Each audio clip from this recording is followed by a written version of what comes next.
Welcome back to another lesson, guys, and now we'll talk about doing science with Python.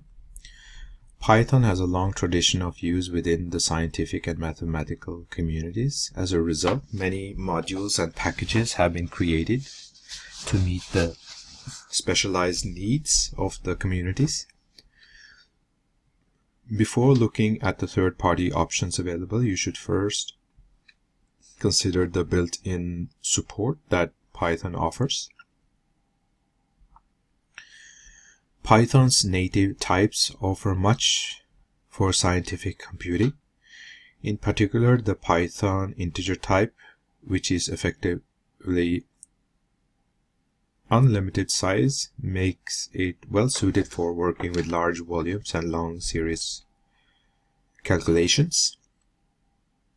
Python's floating point type is comparable to that of other languages, but in addition, you have the options of using decimal and fraction types that reduce errors due to rounding. Finally, Python is one of the few languages that natively supports the complex or imaginary number type used too extensively in science and engineering applications. Of course, having a variety of data types is only half of the story. Along with the data, you need operations to support them. Once again, Python's built-in operations are supplemented by the standard library with modules like math, CMath, and statistics, providing a wide range of options. Modules such as collections module also provide support for more exotic data types like named tuples and ordered dictionaries and chain maps, used as an effective way to link multiple mappings. Although these are all powerful tools, they still do not provide the specific support needed for performing detailed scientific analysis. This is where the special third-party libraries come into play. Chief among these is the SkypeI package, and SkypeI has a long history evolving out of several independent development streams. These have gradually come together to form a powerful integrated whole. The SkypeI project incorporates 6 separate bundles that form an integrated stack of tools. And you find the SkypeI website at skypi.org. And the 6 bundles, the first one is NumPy, one of the oldest mathematical packages for Python and the foundation of many others. NumPy includes a set of types and operations suitable for numerical analysis and simulations. These include an n-dimensional array object, linear algebra, Fourier transforms, and various random number generators. In addition, NumPy offers hooks to access the wealth of scientific and mathematical tools written in Fortran and C. Then you have the SkypeI, the package for which the project is named. It includes functions for integration, signal processing, sparse data structures, and numerous special purpose functions. Then you have the matplotlib. This package was discussed earlier under the plotting data heading earlier in this in the earlier lesson. It produces high quality graphs suitable for publication, offering a great deal of control over layout, labeling, and so on. It aims to compete with commercial packages such as Mathematica and MATLAB in this regard. It also supports several GUI toolkits for building graphics-rich desktop applications. And then you have the SumPy, which is designed to perform symbolic math rather than display numerical results.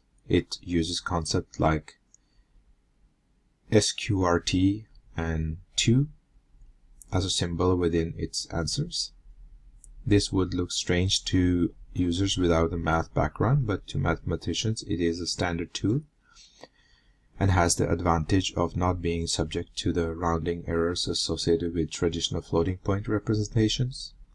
You can think of it as a tool for doing pure math rather than doing arithmetic. In the former, the result is symbolic. In the latter, it is a number.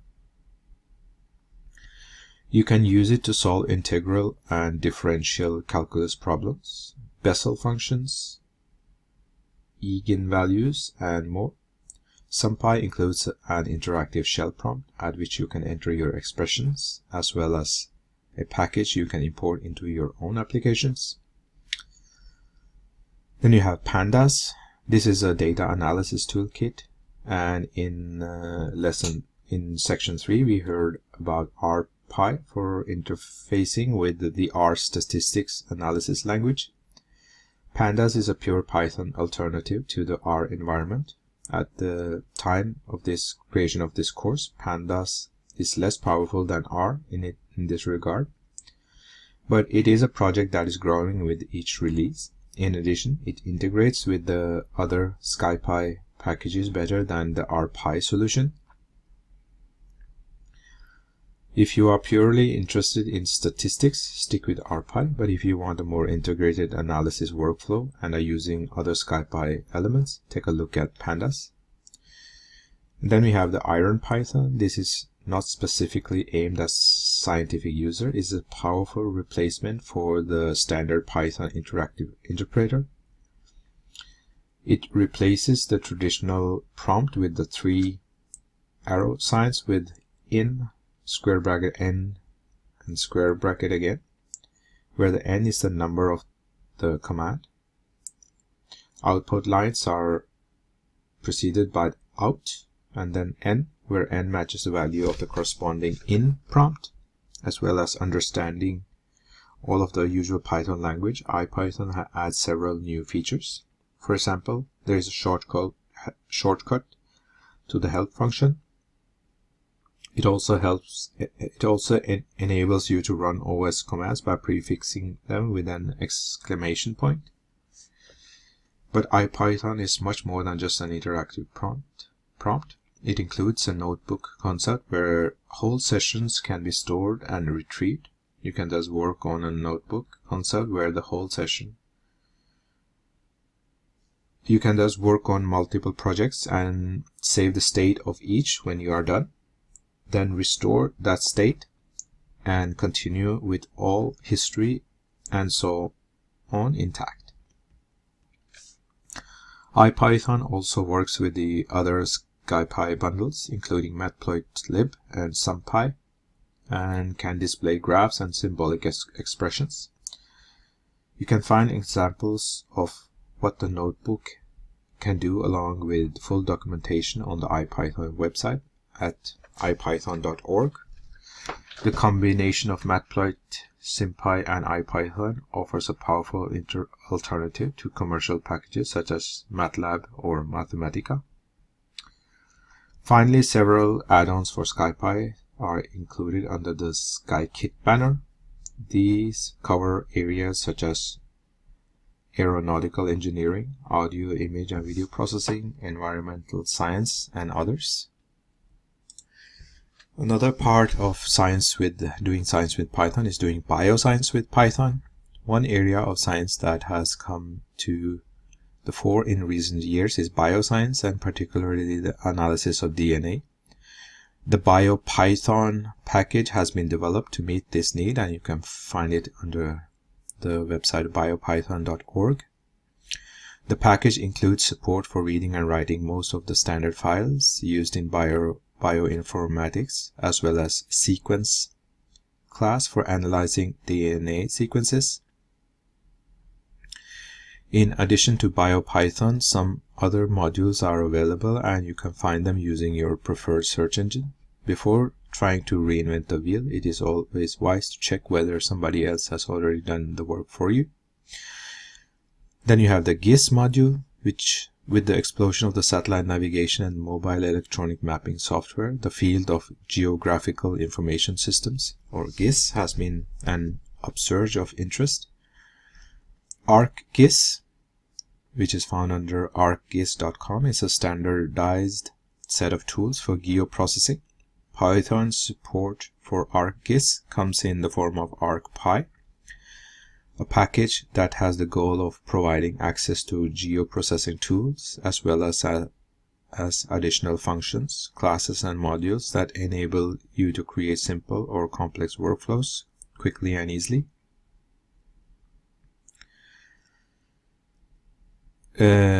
Also check, I'm not sure at the time of creating this course, and just check that at the time I'm creating this course, ArcPy was only available for Python 2.7 and not for Python 3.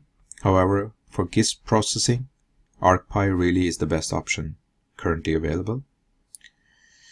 And then we have the Natural Language Toolkit, Watching Your Language. The study of human language and processing natural languages into data has been an area of study for many years.